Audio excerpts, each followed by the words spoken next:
kind of surprising. So today's our black hole day, which is usually a favorite subject for folks. But before we get to that, let's review what happened last class a bit and see who is here and able to participate. I think I have one more person, two more people from last time. Yeah, general relativity. So we'll review that a little bit more because it's hard to talk about black holes without talking about general relativity.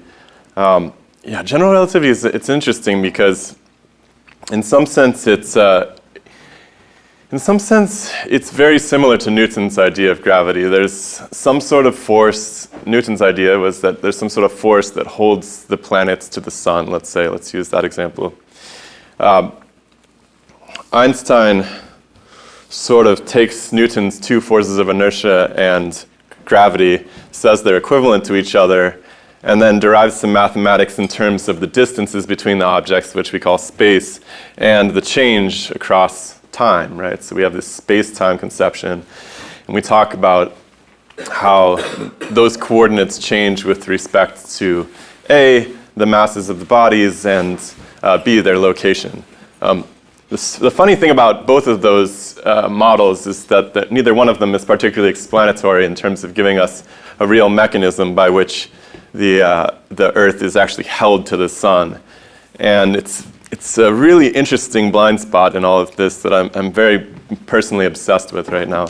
I was just saying before class how we're actually working on a book about this right now and trying to sell it. And it's an interesting, I think it's a really fascinating fracture at the heart of science, in so much as physics is sort of the king of sciences, except physics doesn't seem to terminate in real material mechanistic explanations for some of these basic phenomena, like gravity or light or electricity or magnetism. Like they seem to terminate in mathematical equations, which are very much like a picture of events happening rather than an actual explanation of what causes the events to unfold.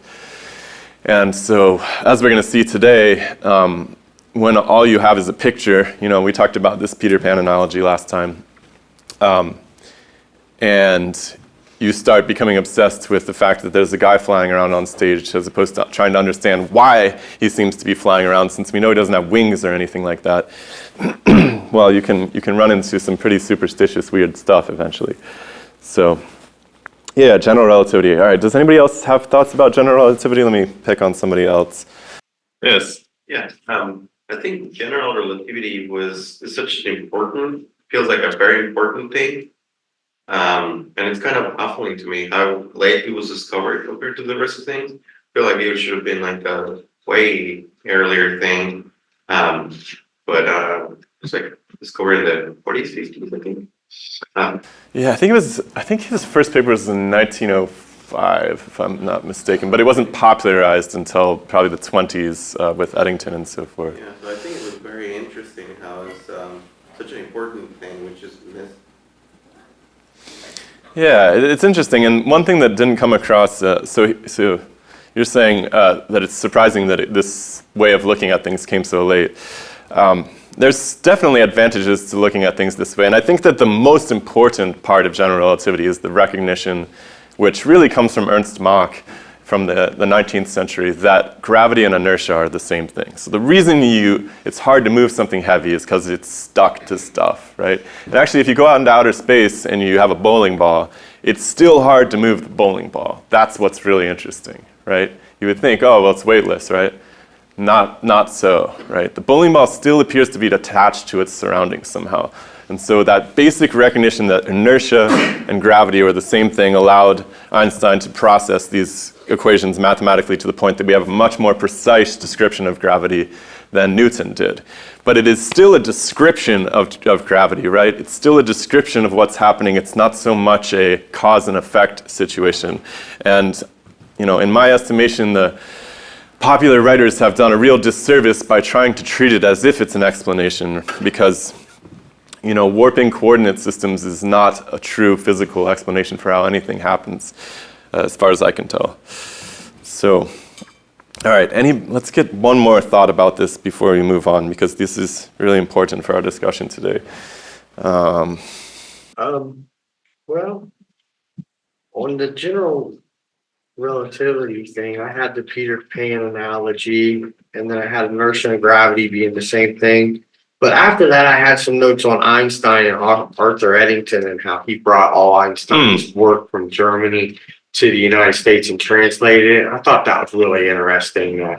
He had to have a middleman, as genius as he was, to break his ideas through. I'm glad you brought that up, yeah. There's this other interesting aspect of science that we haven't talked a lot about in this course, which is and honestly, this applies to all of your guys' lives, whatever the heck you end up doing with yourselves. The absolute primacy of being a team player is kind of crazy. It seems really cliche, but I don't think people understand how good of a friend and person Einstein was. And I think that's in some sense why he succeeded. So, I didn't have time to mention this, but Einstein wasn't the only person who came up with relativistic theories in his day. There was a very famous scientist named Heinrich Lorentz, who came up with a version of relativity that actually was not mediatorless. He believed in the luminiferous ether, and he made a relativistic formulation of gravity and all of these things. And to be perfectly clear, it was just as accurate as Einstein's formulation. The only reason we don't use it is why? Well, Einstein had some magic about him that he was able to network really well and make friends all over the place. And you bring up Arthur Eddington, and Arthur Eddington was, it's hard to overstate how famous and preeminent Arthur Eddington was for science back in the early 1900s, let's say. He was kind of like a mix-up of like Neil deGrasse Tyson and like your favorite YouTuber, I don't know who. He was just in everybody's business. He was also, he came up with that mass luminosity relationship. He basically created the concept of stellar fusion as we know it, which seems like it's going to prove problematic since it was based on ideal gas laws. But he was very, very, very well connected. And Einstein, being in Germany during the Great Wars, the World War I in particular, Germany was not on people's friend lists back, at least in in America, in Europe, where, of course, Europe had been. Sorry, I said Europe. I meant British islands, and let's say the Allied side of Europe. So it's interesting. There's when you talk about the death of the luminiferous ether. So does everybody know what the ether was? This idea? Not really? Okay, cool. So for most of modern science, when we talked about how does gravity work, how does light work, it was understood that they were disturbances, let's say deformations, of some all-pervasive stuff that filled all of the voids, essentially, between atoms. So in between atoms, there was stuff. And the way that stuff was disturbed gave us waves of light. It gave us the attraction of gravity, magnetism, all of these other things. Now, what's interesting is that the German scientists were some of the biggest proponents of different ether models, actually, at the time. And so there's this interesting aspect to it as well, where, as we all know well, the Nazis did not care for the Jews, right?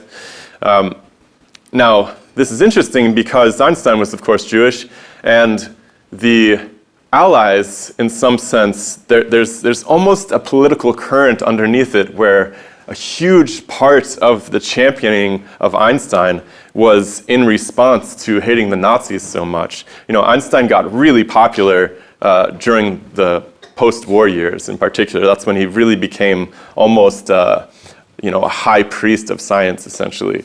And so not only did the Americans and the Allies in the scientific world hate the Germans, but they wanted to suppress their ideas almost. They hated their ideas too, which makes sense.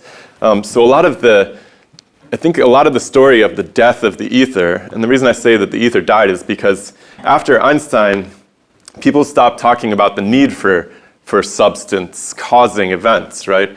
It's perfectly sufficient that we just talk about the coordinates and how the coordinate systems change and how the variables in the equation relate to one another. We don't have to talk about the physical material that's conducting gravity or that's conducting light. Because in some sense, I have this suspicion that was thought of as a German way of looking at things. And people didn't like the Germans. They really hated the Germans after World War II, but they hated them after World War I as well. So there's this really interesting undercurrent behind the geopolitical landscape that feeds into the way that we actually end up seeing science today. Now, of course, during World War II, a lot of the scientists happened to be Jewish, and they fled the country, right? We ended up with a lot of those scientists in our country. In fact, our entire space program was essentially constructed by German rocket scientists who had fled or had been captured. Even Nazi scientists who had participated in the Nazi program throughout the war were given immunity and taken to the United States. Almost all of the originators of our Saturn rocket program, the one that honestly we're still kind of using to get to the moon in our latest project, those are basic Nazi technologies that were taken. The scientists were literally swooped up by these like secret commandos after the war and dragged back to the United States and made to work here. So there's a huge brain drain, and it's just impossible to look at our current understanding, the theoretical landscape that we have with respect to gravity and these things, without taking into account the politics of the day that led to their formulation. You know, it could be said that empirically speaking, like scientifically speaking, why do we not talk about the ether today? Why do we kind of ignore the mediation of gravity and light and magnetism? Well, A, because you don't need it to make technologies. You just need really precise descriptive equations of what's happening. But B, because there was an extraordinary slew of experiments at the end of the 1800s, right around the turn of the century, where people went looking for the ether. They designed these experiments to find the ether, and they couldn't find it. And so it was a very frustrating moment. It was almost like the entire scientific community, it's like this dark matter stuff right now that people are dealing with, and we'll get to that in this class. But people went looking for this ether, and it was nowhere to be found. And so the question kind of became, well, maybe we could not deal with this. Maybe, and Einstein arrived at the perfect moment. Actually, other people, like I said, Lorentz and others, came up with this relativistic way of looking at things, where you basically just assemble perspectives of some phenomena, and that turns out to be a really predictive way, right? If you have a good pattern for how things are going, if you know Peter Pan's trajectory, you know where he's going to be next. It doesn't really matter how he flies. That's not really a question that science is concerned with asking after the death of the ether. In particular, there's this one experiment that was done called the Michelson-Morley experiment, which I think is worth mentioning because it ties into the gravitational wave detectors that we're going to do later today. But basically what they did was they figured, if the way we can detect this ether is that, well, the Earth is flying through space, presumably it's flying through the ether. And if that's the case, then there should be a little bit of a drag, a little bit of an ether wind that we should be able to feel. So they set up this kind of ingenious experiment, very much like the gravitational detectors, where they have two arms that they shine lasers down, and they see how those light waves interfere with one another. We've talked a little bit about interference, but needless to say, the peak of one wave hits the trough of another, and you get cancellation. So as long as the beams are stationary, then those waves are perfectly in phase. The peaks are hitting the peaks right at the detector, right? And I'll show you a diagram of this later so it makes more sense. But if one of the arms moves in any way, let's say due to the ether dragging it in some way, then there will be a slight phase difference between the two waves. The peak will hit the trough, and you'll get a little bit dimmer light as a result of it. And they did this experiment, and it was, and lots of people, by the way, the famous one is Michelson-Morley, these two dudes. I think they were in Cleveland, of all places. I could be wrong about that. A lot of people were doing these kind of experiments, and they couldn't come up with any consistent measurement of the drag of the ether. Some people measured a drag, some people measured a different drag, some people measured no drag. It was just a nightmare of a result. And so people just threw their hands up. right when Einstein came along and Lorentz, and if Einstein hadn't done it, I think Lorentz's would have been our model. We would call it Lorentzian relativity, which is perfectly mathematically valid description of gravity and so forth. And yeah, people just moved on and said, let's not worry about this anymore.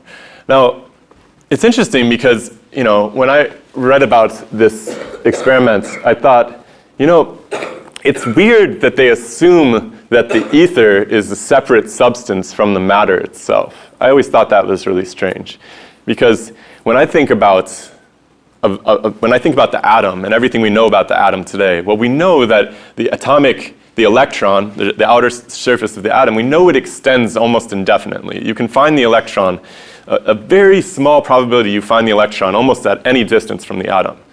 And so, if you're treating the electron as just like a little bowling ball that's flying around the atom, which we know isn't true, then you think, okay, well, sometimes the bowling ball's over there, sometimes it's over here. But I think like a much more rational version of thinking about that is that the atom has a very, consolidated surface, much like the sun.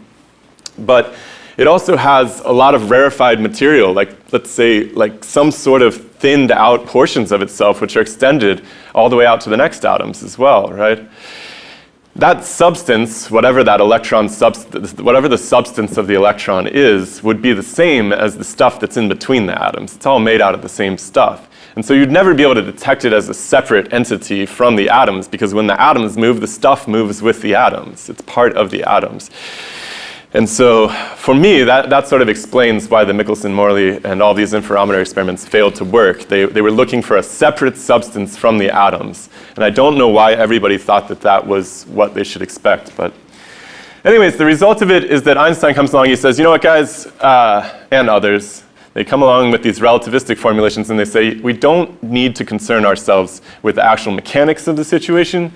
We can just describe what it looks like, and we can predict what it's going to look like in the future, and that's good enough. And so that really brings us up to our present discussion today. By the end of, I hope we're going to talk about black holes, and I hope to ask this question, what is a black hole exactly? And I hope we can come close to an answer for that by the end of the day. It's an interesting story. It's a story about boundary conditions and about singularities, and it's also a story about magic too, because there's something really magical about this popular story of black holes, where time stops and there's ripping apart stars and just incredible power. It's almost like the Eye of Sauron or something like that. It's just this incredibly mysterious, magical thing. And I think that's why they're so appealing too, and we'll get back to this later. Because, this is a little bit of a heartbreaking lecture for me to give, because people are always so excited about these ideas. And I think that, unfortunately, they're a bit misguided, these narratives, because, have you guys come across Plato's allegory of the cave before in your classes a little bit? So it's like this idea that Plato had, which he thought was a very powerful story that captured much of what happens in society over and over again. And I think it's kind of playing out with respect to our story of black holes too. Plato had this story and he was like, look, the way that the world works is like this. There's things happening, and let's say everybody's sitting down in this dark cave, and there's a light, let's say in one version of the story, there's a light shining in from the outside of the cave. And there's something happening outside of the cave, like, let's say people walking around doing something. But the light shines shadows on the wall of the cave so that, something else appears. Let's say you look at these shadows and you think, what do those represent that's happening outside of the cave? And one person looks at it and they're like, well, there's dragons, and, I see like a flying leprechaun over here or whatever. And in reality, it's just like some people like moving their hands around outside of the cave, right? But nobody could deduce that inside of the cave because all they have is the shadows to go by. Well, our story of these black holes is very much like looking at some shadows and trying to reconstruct what's actually going on, because the fact of the matter is, by definition, these black holes are invisible. They're things we can't see. All we can see is the effects of what's happening. And so when we say we've identified a black hole here or a black hole there, what we're saying is that we see a point where there appears to be something really heavy based on the motion of the things around it. But there doesn't appear to be a luminous object there, right? Now, neutron stars that we talked about last time are very much a similar thing, right? It's something that is so dim as to basically be absent, but it appears to have gravitational influences on its neighbor. And if we get a little bit less dim, let's say brighter than that, we end up with a white dwarf, which is still luminous. You can see a little speck, but it's got way too much gravity for how dim it is. And so the natural conclusion for scientists was that, well, it has a really small radius. That's why it's so dim.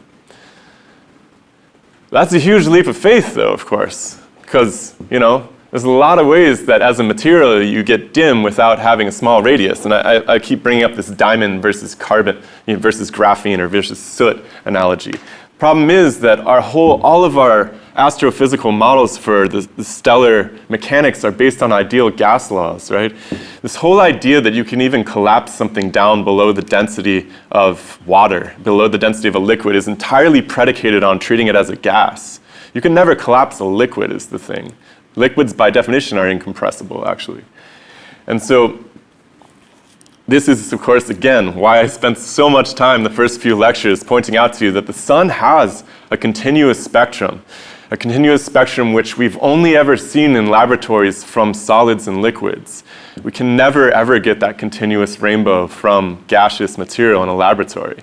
That should be really disturbing to everyone, but it's for some reason something nobody wants to talk about. And I think these things are really exciting. The things that nobody wants to talk about are usually where the interesting stuff is happening. I've been watching some investigative journalism lately with my wife, before bed.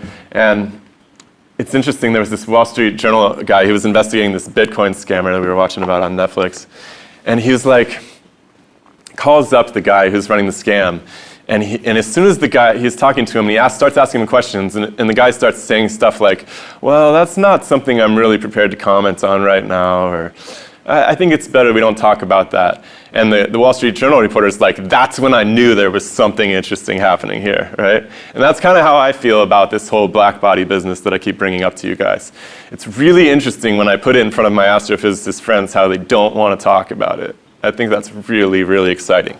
Because, the problem is, it's devastating in some sense. It's also, I don't think it has to be painful, right? It can also be really exciting because it means we have another 300 years of science to do on stars if we come clean and we say, you know what, I think these things actually have a more liquid-like lattice to them. That means they're incompressible. That means these things are dimming for some other reason than getting small. But that also kills this whole idea of what a white dwarf is, what a neutron star is, what a black hole is. They're no longer possible, right? Because you're going to have to start looking for alternative explanations.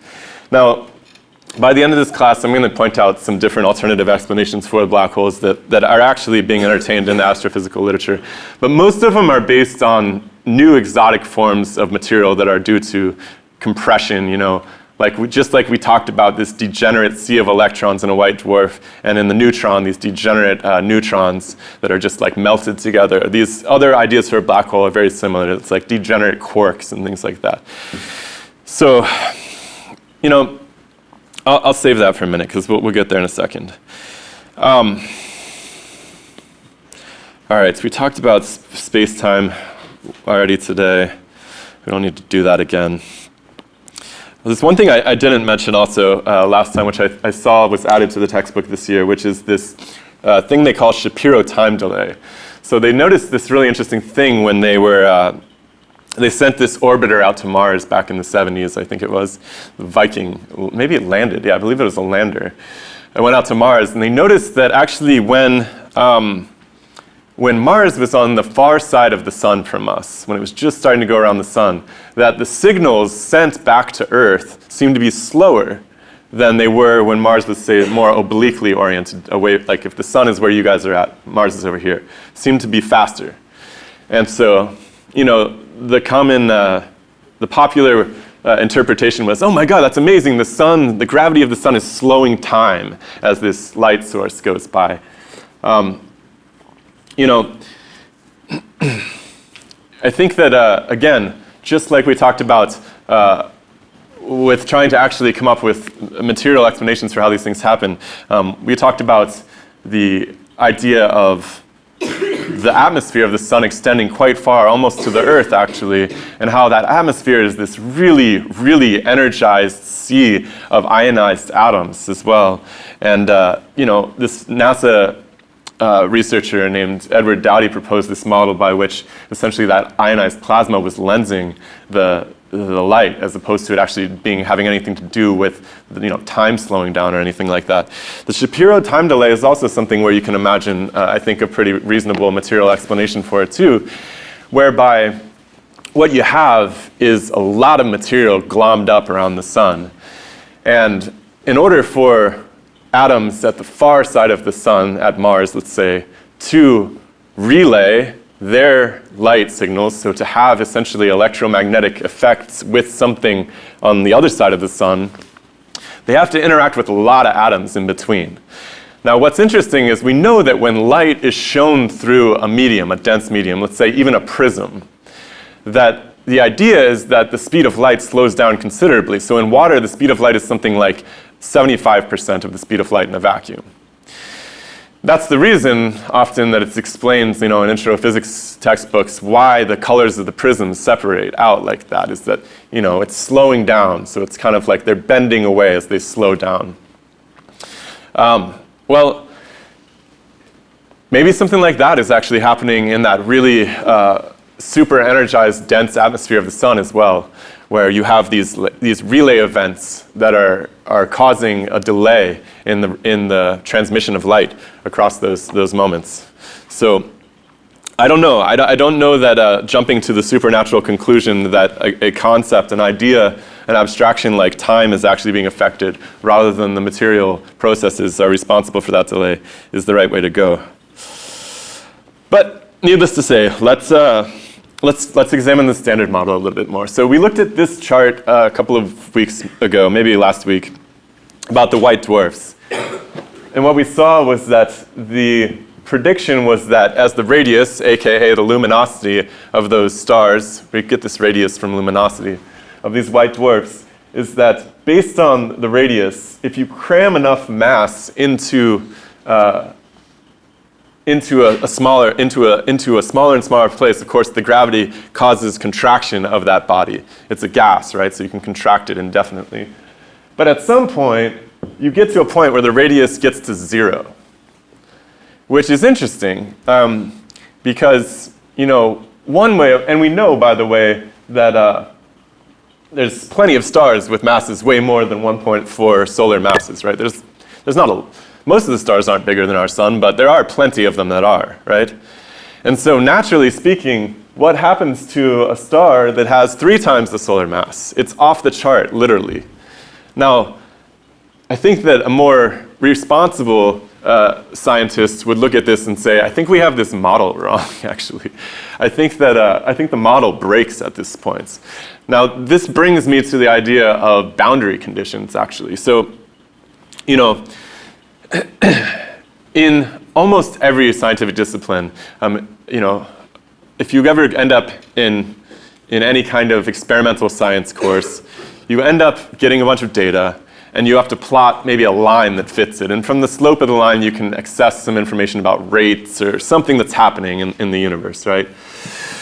And so this is what a lot of these models have come from, is essentially fitting a line to all of these data points and then extrapolating what happens next.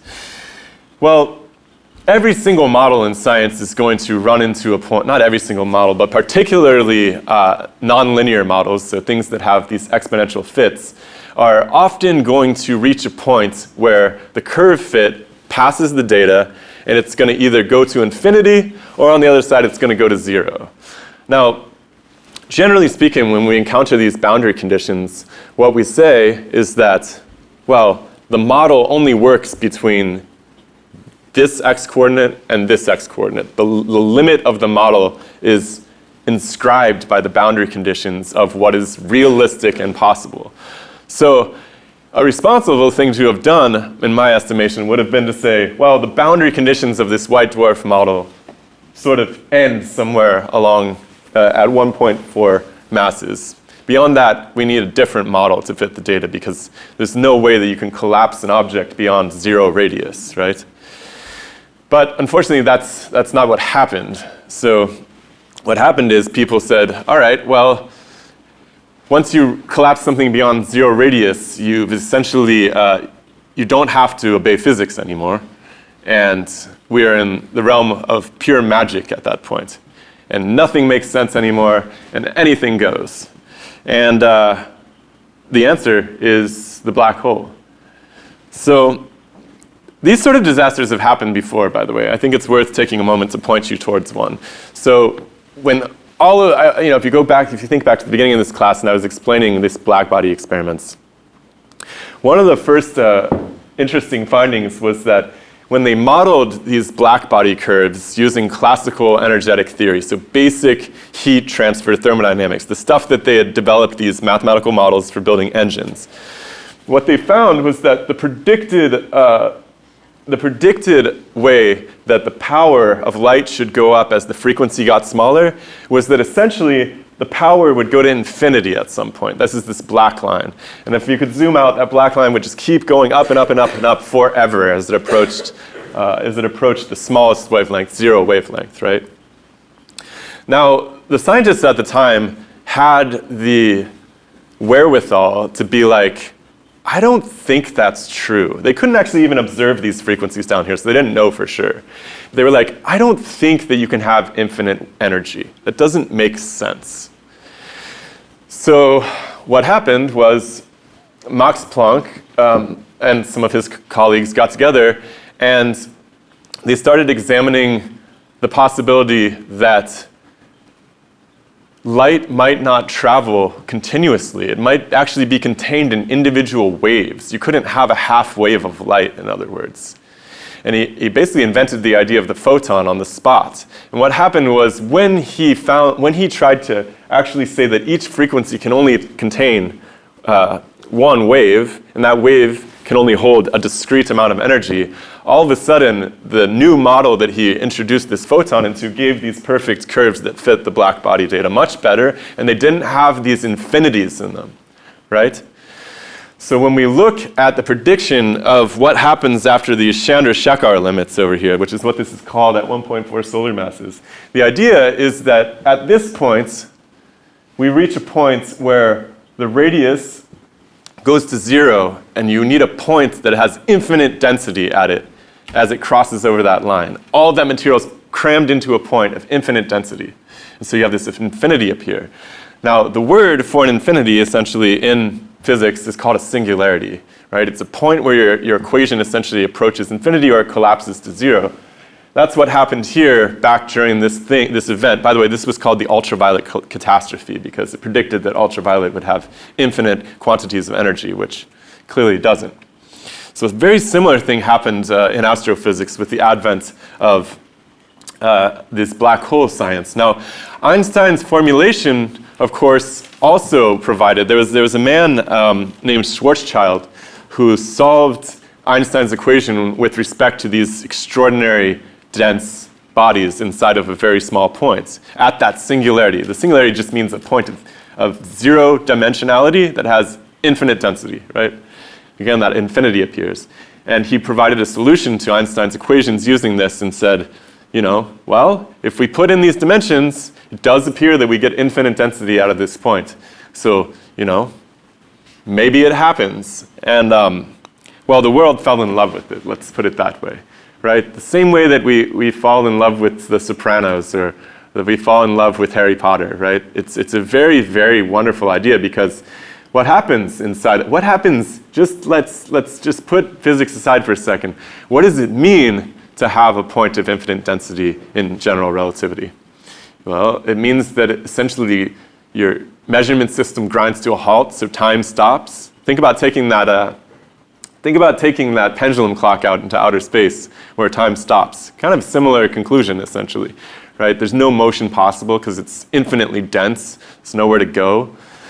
They're very, very tantalizing, magical objects, if you want to call them that. So, your textbook goes through this, and it sort of tantalizes you with the possibilities of what could happen. Another interesting point about this, which I think is somewhat of an enabler of a lot of this fantasy stuff, is that Einstein's general relativity doesn't treat material bodies as having gravity as a result of atomic interactions, right? It actually abbreviates something like the Earth with a point. A point mass is what it's called. So the Earth would be represented in a general relativity calculation by a point that has a particular mass. Now that's a little bit weird because, I don't know if you've ever thought about this before, but what do you think the gravity is like at the center of the Earth? Where that point mass is on the relativistic equations. Anybody ever thought about this? You think it's heavy? Anybody else? Isn't there like a movie about that? Maybe, I don't know. No one's ever done this before, but I mean, my point is that gravity is unambiguously, at least as far as I'm concerned, it was defined, this concept of mass was defined in terms of how much atoms pull on one another. And the thing is, at the surface of the Earth, you're getting pulled on by all the atoms that are below your feet. If you go down to the center of the Earth, and somehow you can survive, and there's a nice little hole for you to sit around in, nice armchair, hopefully, something. You're getting pulled from all directions, actually, at that point, equivalently. And so my idea would be, I believe that you would just float there, actually, because you'd be being pulled in all directions.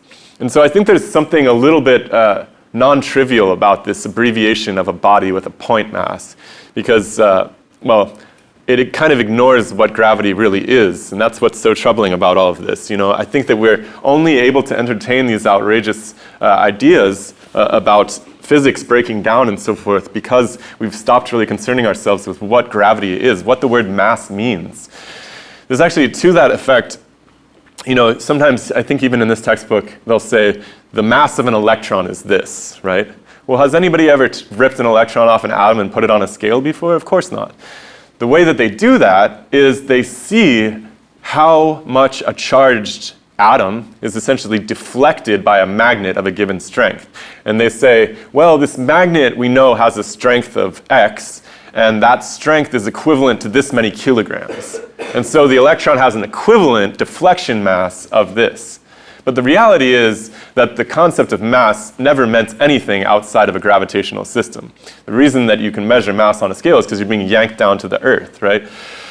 So not only is the concept of mass, in my opinion, being completely inappropriately applied to a lot of different systems, but now we've reduced mass to a point in a system to represent all of the gravitational effects of all the atoms, and it's just the point at the center of the Earth, which is a little bizarre because the center of the Earth doesn't really seem to have any gravity at all. It's on balance with respect to exerting effects on an object that was placed there.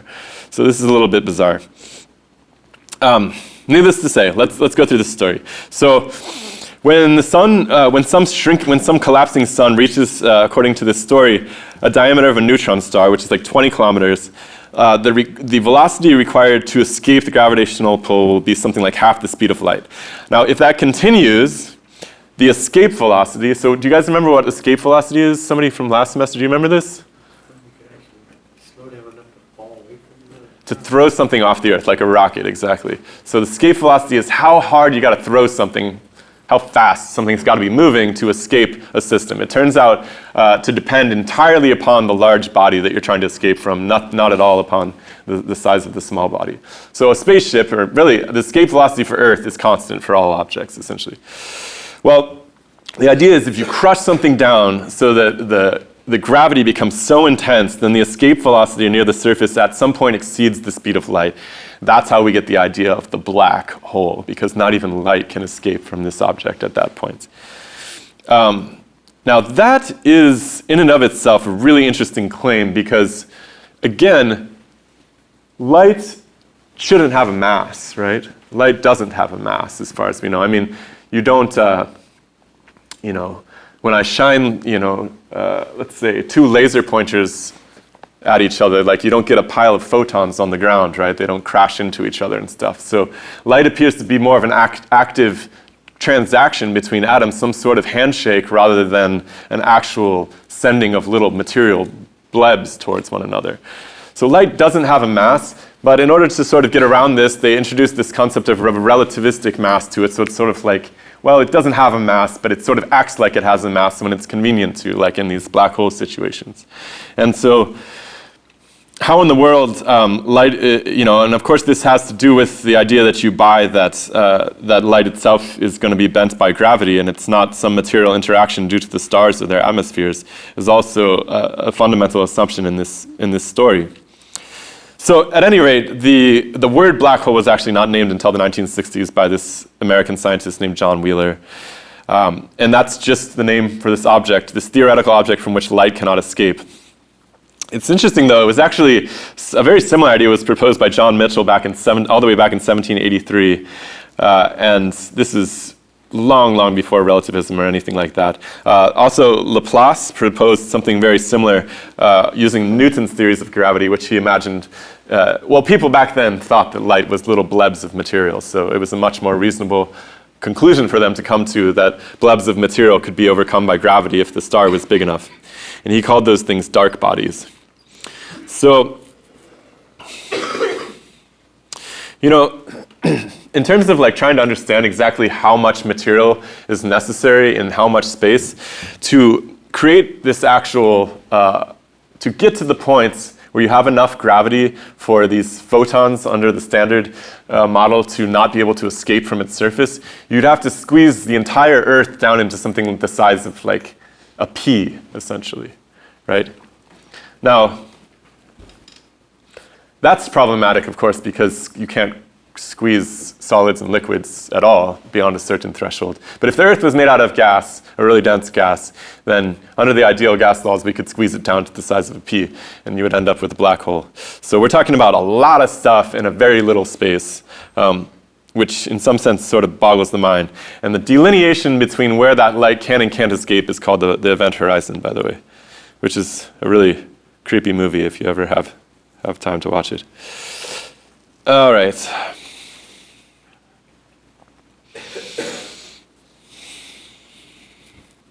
All right, so I'm going to read you a little blurb from your textbook. What happens to the collapsing star core that made the black hole?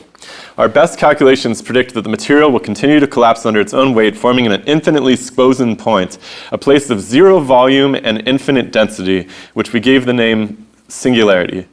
At the singularity, space-time ceases to exist. Wow. I mean, that sounds really phenomenal. Of course, I'm not sure that space-time exists at all is the problem. Space-time is just an idea that we've come up with. It's a coordinate system, right? I mean, it doesn't exist in the same way as this table or chair, right? It's a map that we've come up with. So, yeah, I suppose the map does fail to be there at that point. So, I've struggled a lot with why in the world, science is supposed to be this fantastic. Well, the promise of the Enlightenment, let's say back in the 1600s, going into the 1700s, was that, the church is kind of a man. They've been keeping us down for 1,000 years. We're going to learn to think for ourselves now, and we're going to be smart about things, and we're going to use science and math, and we're going to figure out how the world works, and we're going to pull ourselves out of this oppression, essentially. And that went really well for a little while. And I've been trying to figure out how in the world we got to the point where we have started to entertain the idea that physics just stops working sometimes, that our understanding that we spent 300 years accumulating of how the natural universe operates based on mechanics and mechanism, how we got to the point where the most popular idea coming out of the highest end of the academy is that physics just breaks at some point. And I've been really struggling with why that happens. And I think it did start in the Enlightenment is the problem. So the Enlightenment thinkers were like,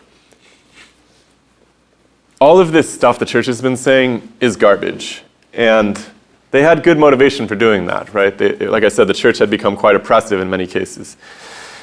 But they sort of threw the baby out with the bathwater a little bit. They decided that, we can use science to govern our lives. We can use science to come up with a system of ethics and morality. We can orient ourselves towards meaning and purpose with science.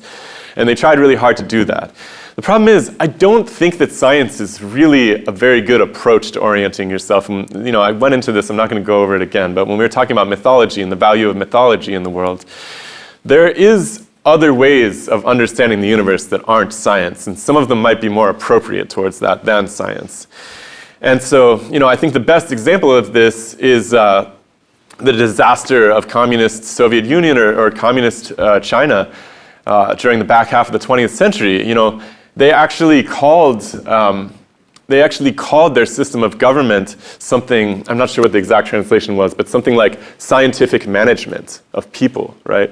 So they said, we will use equations and math and science, and we will determine exactly what your life is good for and what goods you should receive as a result of it, right? They took the human spirit out of the equation. They murdered everybody with any spiritual inclinations, all of the priests.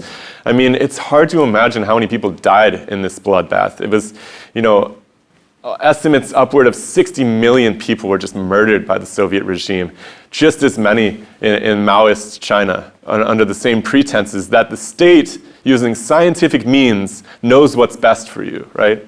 It's a really, really horrifying conclusion, but I think it proves out something really, really fascinating that was a really terrible side effect of the Enlightenment years, which was this idea that we don't need any approach to the universe other than science itself, that science can guide us to this utopian future.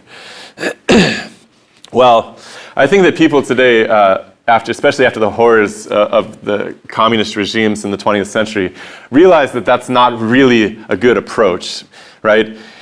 And so a lot of scientists, so most of the Western scientists, I think, they have a real need for that spiritual connection, that sense of wonder about the universe, that sense that there must be something more than just atoms smashing into each other.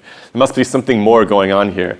And I think that sort of starved spiritual part of the human soul in the scientists that are sitting behind a lot of these theories is the part that's appealing to these magical theories of infinite density and like time travel and the warpage of space-time. These are really,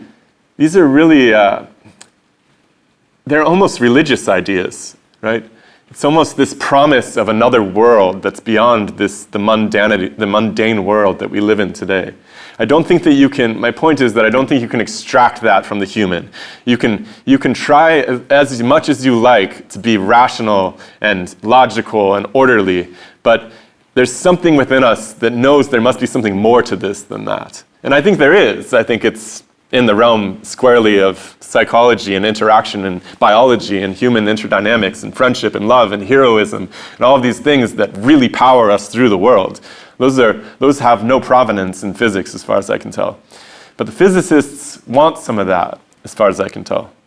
And I think that's how we end up with these magical objects inside of physics.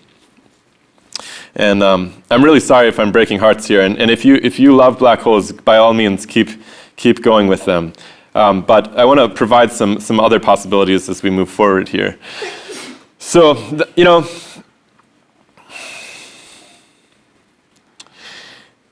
there's something else to this story too, which I've touched on a few times, which is that physics seems to be kind of king of the castle in science, which is something that I kind of slowly realized that across my career in science. You have a question and you say, I don't understand I'm working, like my wife was working on bacterial biofilms and how they're electrically communicating with each other. And they're like, okay, the charge is transferred from this molecule to this molecule. And at some point, she just asks her advisor, she's like, okay, but what is charge? Like, how do you transfer a charge? What is a charge? And he was like, well, here's some equations for it or whatever. And she's like, no, but like, what is charge? Like, what is going on? And how is it being moved from one molecule to the next? And he was like, I don't know, that's not my problem. Go talk to the physicists. So we go and talk to the physicists. We go around, we're at Columbia University at the time. They have some of the best physicists of all time still working there. We knock on their doors. We spend hours in their offices. Nobody can tell us what this word charge means. All they can say is it's a repulsive force, We're like, so you're telling me it's like Star Wars force fields and stuff going on? Like, that's the best you can do? And it turns out, like, yeah, that is the best they can do. And that's fine. It's okay if we don't know what charge means. It means that we have a lot of work to do. But the annoying part, the sad part, the tragic part here is that the physicists are where the buck stops, right? For some reason, we have a monarchy in science. And it would be a lot healthier to have something a bit more like a Congress, I think, where you don't have one group of individuals that are studying something very esoteric, using just mathematics that nobody else can communicate with, who are holding the keys to the castle and saying, no, the buck stops here. It really is, we don't actually care what charge means, and stop asking that question because it's annoying and it's a philosophical question.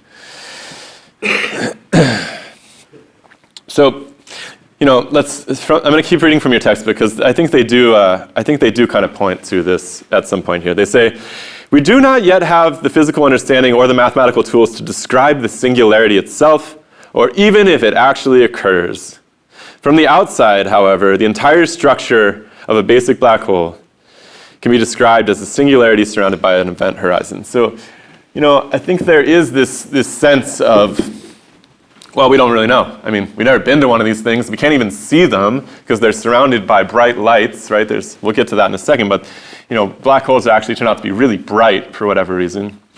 Usually at the center of galaxies, which are the brightest part of galaxies, if you've ever seen one with a telescope.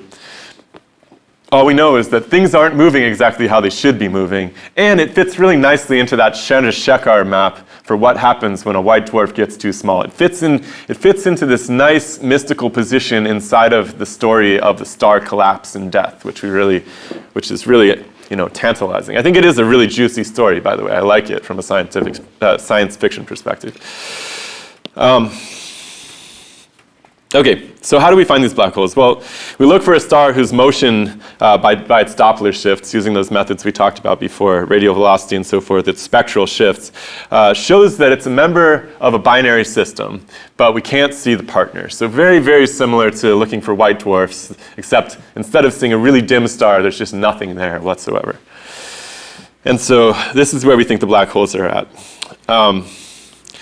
And people are always trying to find some other fingerprint for these black holes. Like maybe they have a slightly different X-ray signature, or their spectra are slightly different than a neutron star or a white dwarf. But to this day, as far as I can tell, there's no really clear-cut signature of spectral differences between a neutron star, that is a really, really dim but heavy star, and a black hole. They're essentially spectrally indistinguishable. So the best thing that we have is stuff moving where we don't think it should be moving, which is really interesting because I do think, and as I'm working, in the back half of this lecture towards hopefully explaining what a black hole is, I think there's something there, right? There's something there because these stars do appear to be orbiting something that we can't see. That's really interesting to me, right? Now, I think that it's probably much more rational that the reason we can't see it is because its lattice structure has changed in a way that it doesn't have that nice soot-covered lattice that a black body would be expected to have to glow when it's heated up. But there's something there. There's something really big there. Maybe something old, maybe something cold, maybe something really, really old, right?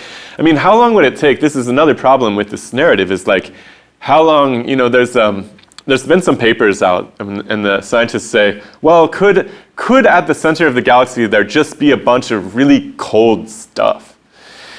And the answer is, yeah, absolutely. It would behave just like a black hole, and we wouldn't see it. And then the argument given is, well, how long would it take to cool something off that big?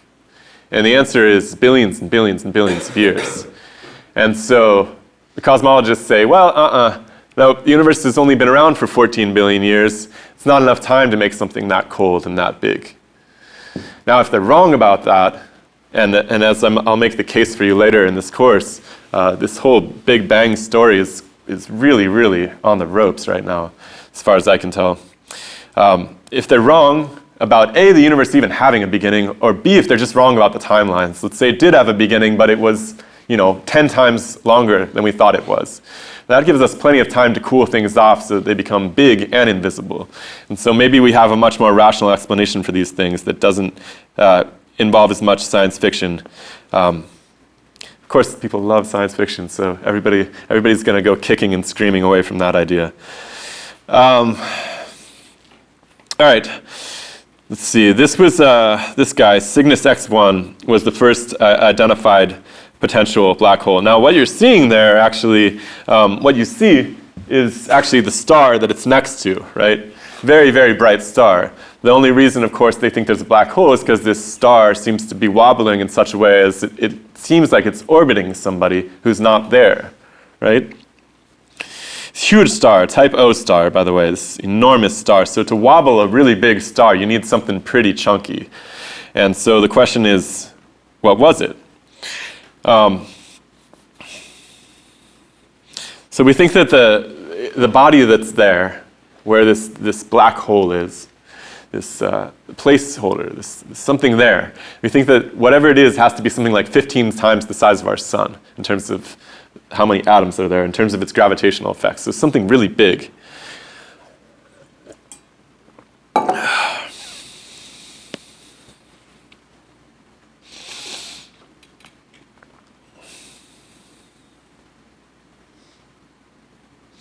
All right, so the other way that people have reinforced the idea that there's something really big happening at these points, right, is through the study of gravitational waves. Now, gravitational waves are actually a really, really intriguing idea because the more that you study gravity and the more that you study light, the more you realize how similar the two are. You know, light has a momentum to it, right? It has a little bit of a push. Gravity has a little bit of a pull. They're both really, really weak. The prediction of quantum mechanics is that light should travel as a transverse wave, right? It's sort of a back and forth motion. Gravity also should produce this same transverse oscillation, a back and forth motion. And so this idea was proposed all the way back in the 1800s. Oliver Heavisides, Henry Poincaré, that there should be a reverse to electromagnetic radiation that is doing the exact same thing as light, but pulling a little bit. And, you know, they're both really interesting too, because again, light, right? We very quickly realized that light wasn't comprised of little blebs of stuff, right? Like I said, you can shine two laser pointers at each other and you don't get a pile of photons on the floor, right? So it's not quite stuff shooting through the air. Gravity also, very interesting. I can, you know, walk from one room to the next and not get my tethers or whatever the heck is holding me to the ground caught up on the frame of the door and so forth. So there's something there that defies the imagination, right? There's not just an obvious back and forth going on there. There's something more complex about the way the atoms are structured and the way that they melt together with one another across distances at play here. And part of the way that is evidenced is in light, right, the wave nature of light. The other part is in these things called gravitational waves. Now,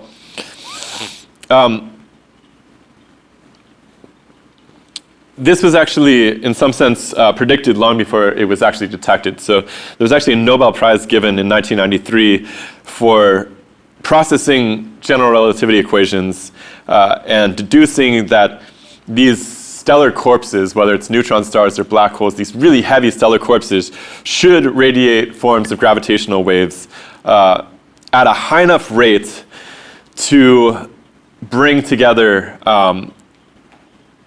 let's say the pulsar that they're examining and the unknown object. They should get together, and as they come closer together, the disturbances, the wobble of the one that's being orbited by the other, are going to start to dissipate and disappear.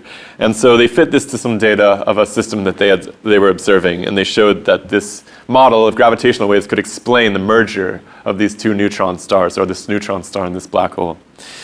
And then some years later, I don't think I wrote down what year this was, but it was in my lifetime. It wasn't that long ago. People designed an experiment to figure this out. Now, this is basically the same experiment for the ether drift experiments from the early, let's say turn of the 20th century.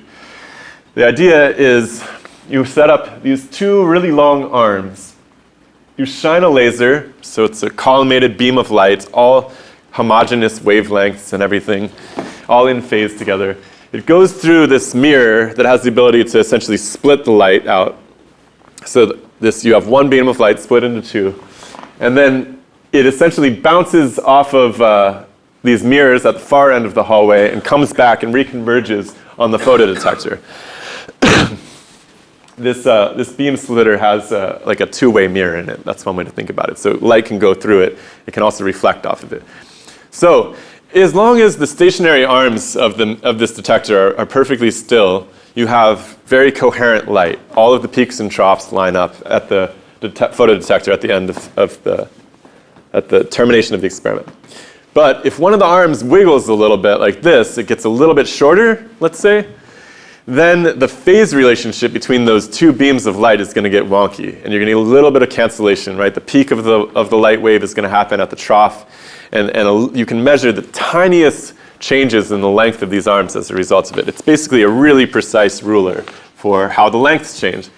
And what they did was they built an enormous version of this experiment. 4-kilometer long arms, 1.2 diameter hallway pipe things in this L shape. And they set up two of these. Let's see. I didn't write it down. They set them up in two different parts of the world. Actually, maybe it's on the next slide. Yeah. Okay. So what they did was they looked for disturbances in this system. So in other words, things that they could say were not due to seismic activity, but somehow changed the length of one of the arms. And since they had one detector, I believe, in Louisiana and one up in Washington State, they were able to correlate when one little blip happened exactly the speed of light later over in Washington State, right? So they had an event that they truly believed was cosmic, right? There was an event that was traveling at the speed of light that led to a slight contraction or disturbance of the hallway, like the big long arm of this experiment. And then what they do? Well, they said they found these two events that coincided pretty well. You can see them overlaid down in the bottom here. And they said, okay, this is a huge disturbance that we've measured, a gravitational disturbance. Where could it be coming from? So what they did was they went back to their databases. Now, I mentioned that there was this experiment in 1993 where somebody proposed that gravitational waves could explain the merger that they were observing of these two neutron stars. Well, ever since 1993, people had been cataloging the potential merger events that should be expected among the various stars in the sky that we were seeing. And so they had this huge database of potential mergers that were expected to occur in the next decade and so forth. And what they did was they found one that they liked that fit really nicely with the mass characteristics of a disturbance of this size, and they said, okay, we've detected the merger of these neutron stars using this gravitational wave detector. Now, since they did this one, and this was a huge big deal, I'm sure somebody got the Nobel Prize for this, although I don't have it written down. They started cataloging a lot of these all over the place. They came up with dozens of these merger events. Let's see. They also found, they started studying these merger events a bit more. This is an interesting aside. And they found that an enormous amount of heavy materials were produced in the violent explosion as these two giant bodies came together, which is, in my mind, like a little bit bizarre, because if you would think like a black hole was formed, you would think that they would just gobble up all of the material. But for some reason, they eject all of this material, something like 200 Earth masses worth of gold and 500 Earth masses worth of platinum from this one explosion. So a lot of huge, heavy materials are made in these events, whatever the heck is happening. So, I mean, I'm sure something really interesting is happening there. Whether it is a rip in the fabric of the universe, or whether it's just something old and cold and big and heavy smashing into another star and creating something incredible, in either case, there's something really violent happening during these merger events, and it seems to be pretty incredible. And so they know the content of those explosions as a result of the spectroscopy that they do. They can see the lines, sort of like the Bunsen burner test. And so this is a picture of all of the different events that they've detected. At least this is, I don't know when this was updated, but I think this is pulled from your textbook. what you can see is that, for the most part, this is, I believe, across the years, the neutron stars and the black holes really only differ by mass, right? It's very, very difficult to see spectroscopically or to point out any difference between a neutron star and a black hole other than the fact that, well, black holes are bigger. Now, I know a lot of you are probably like, hold on, Dr. DeLay. I've seen the pictures of the black hole, bro. Okay. Yes, you have. Or have you? So, what we have here is this galaxy called M87. Now, this is what M87 actually looks like if you look at it with the telescope. Okay. So, how in the world do you get from that to the bottom right-hand corner here of this picture that was on all the headlines, if you guys read the science news, if you're nerds like me? This image would not leave us alone for like half a year when this came out, which was just, I think, a couple of years ago. Now, this is an interesting project. There was 200 members on this paper, which is a little extraordinary. So imagine writing a paper with 200 other people from 20 different countries who devoted their data to this project. And let's see how they did this, actually.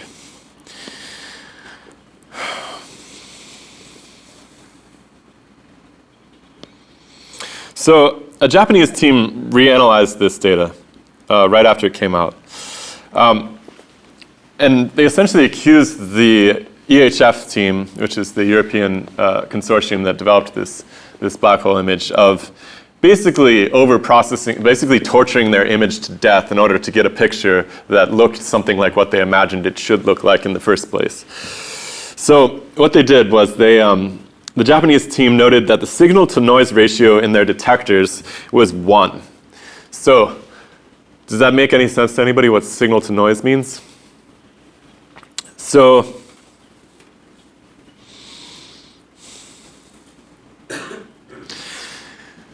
that's sort of like, trying to think of a good example.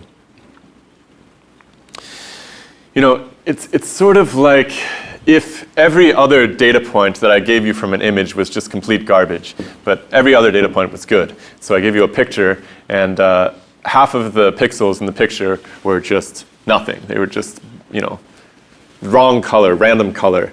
And I'm asking you to try to see a picture in it. So that's where it starts off. Then they also point out that the final image is actually 1 pixel point per billion from the original data set. So they whittled down the pixels from the actual image to 1 part per billion. So they excluded 999,999 pixels from the original image in order to get this. And of course they justify it because they say, we have to get rid of this because of this and this because of this. But, something like if you go and get like an MRI at the hospital for whatever reason, they're also excluding some image, right? Some pixels as they go through it because, there's things that they don't care about. They don't care about contributions from, say, known contaminants in the image, like your clothes or something like that. So they know what atoms are involved, and they'll exclude some of the pixels from the image. And the computer processing does that automatically. But the medical imaging uses more than 90% of the pixels. So 1 part in a billion is really stretches the imagination. They end up with actually 6 voxels in the ring structure, which is the equivalent of 6 three-dimensional pixels. But the final image is actually blown up to something like 1,000 times this. So that's sort of like saying that you can look at an MRI picture, which is a little bit grainy if you've ever seen one, and then tell me that you can see individual neurons as a result of it, right? You don't have that kind of resolution. So the picture that's actually given at the end of the day is a smoothed image that has something like 1,000 times the resolution of what they actually had. They had 6 pixels. They had 6 pixels for that entire ring structure in that image. So let's go back to it really quick just so you can see what's going on here. So this ring structure that we're given here was actually 6 pixels, which were smoothed out over into 1,000 pixels to give you the final image result. So this is, in my opinion, some of the shadiest science I've ever seen in my life. I'm really, really disappointed in this group. I don't know how to not be negative about this. It's not good stuff. If I had done something like that in my graduate research, I would have been thrown out of school, for instance. So again, it makes me wonder, why, again, over and over again, why in the world do we tolerate this kind of stuff inside of the most elite kind of science, right? Physics is supposed to be like the king of the castle. I mean, this might not be apparent to you, but it really does seem to be the case when you're in the academy that everybody wants to be a physicist a little bit. And the only thing I can think of is that we need that. We need that magic, right? We have a real bias to need something beyond this stupid material reality that we're stuck in. And why in the world we expect the physicists to give that to us?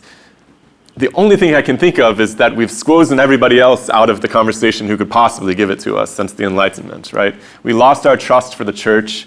We think of mythology as sort of silly Disney stories at this point. There's nobody else to look to seriously, like we look to serious physicists to tell us how the universe works, right? We've kind of sidelined all those people. We've benched all the people that could actually do that for us. So, there's other issues too. I'll just run through them really quickly. Black holes are supposed to have this negative heat capacity too, which is a violation of the laws of thermodynamics. So they're supposed to take up heat, but they get colder as that happens, which is not how thermodynamic systems work in any experimental condition. So what in the world is a black hole? If a body moves around a dark point, it's a black hole. If bright stars move around a bright point, it's a black hole, right? Center of the galaxy. If a neutron star is too big to resist collapse, it's a black hole. And so you got to ask the sort of fundamental scientific question, is there any observation that would make an astronomer conclude that there is no black hole there?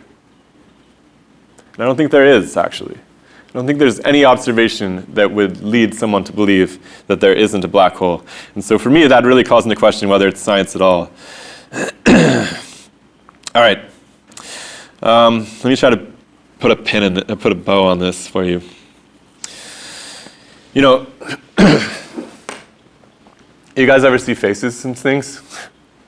It turns out, my wife pointed this out to me. This is a thing. This is like a thing that happens to humans. It's called pareidolia. Okay? So like you look at a stump and you're like, oh my God, he's so cute.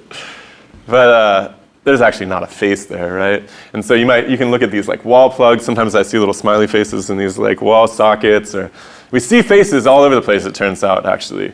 And you don't have to be hallucinating to see them. It's just a very natural thing for people to see faces. Now, why do we see faces everywhere? Because faces are the most important thing in the universe, 100%, right? The only thing that's going to keep you alive in this world is other people and making good relationships with other people, 100%. There's something about this project of science that we, on one hand, believe that we can be perfectly objective, that we can remove our humanness from the project. But on the other hand, we see faces and stumps, right? We have a real interesting task ahead of us, because are we going to be able to do an objective physical treatment of the universe without bringing our deepest wishes and desires and our hungers about the spiritual landscape of the world we live in today into that model? Is that even possible? I don't think it is possible if we expect science to give us the ultimate answers, right? Because if science has the ultimate answers, it darn well better have some spiritual answers for me too, about what's meaningful in my life and what happens to me, and why in the world I was born just to die, and all these impossible questions, right? Like, people want those answers from science because science is supposed to have the ultimate authority on everything. And I think that's a really dangerous situation, because I don't think science was ever cut out to answer those kind of questions. And the more that we expect it to, the more we're going to end up with a lot of superstitious, weird stuff in our science, which, it might seem trivial, like who cares if we have these superstitious stories for celestial objects? And it's like, okay, fair enough, but it compounds, it compounds. And ultimately, we need to accomplish some incredible things here on this planet. We need to figure out how to get along. We need to figure out how to power our engines with stuff that's not so disgusting. stop burning down our forests. Like, there's a lot of things we need to know how to do, and understanding physics is going to be part of that story. Like, there's no way around it. And, you know, mixing up our superstition with our physics is not going to help us get into that beautiful future, in my estimation. So, when you hear that word, dark and black and things like this in physics, I think it would be a conservative and healthy thing to sit back and say, those words just mean things we don't totally understand yet. And that's okay. It's totally normal. It's totally okay to not understand stuff. I think as a human species, as a people, as a population, and as a room of people here today, we need to be more okay with the idea that we don't have the answers to everything. And that's totally okay, because that means we have a lot of work to do. All right, guys, that's enough for today. I hope you all have a wonderful weekend, and I will see you all Tuesday. Hope I didn't break too many hearts today.